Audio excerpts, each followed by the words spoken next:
মানুষকে লাঠিচার্জ করে হুমকি ধুমকি দিয়ে কখনো মানুষের হৃদয়ে জায়গা করে নেওয়া যায় না। মানুষের ভালোবাসা অর্জন করা যায় না।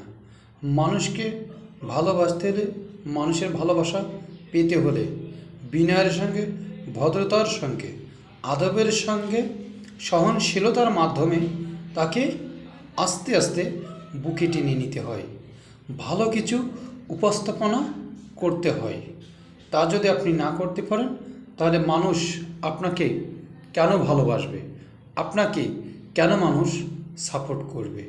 এটা কিন্তু একটি বাস্তব উদাহরণ হচ্ছে এই যে আপনার ঢাকা বিশ্ববিদ্যালয়ে যে নির্বাচনটি হয়ে গেল, অর্থাৎ ডাকসুর যে নির্বাচনটি হয়ে গেল, সেই নির্বাচনের কিন্তু একটি অনেক বড় ধরনের বার্তা দিয়ে দিয়েছে। সেটি হচ্ছে কেমন?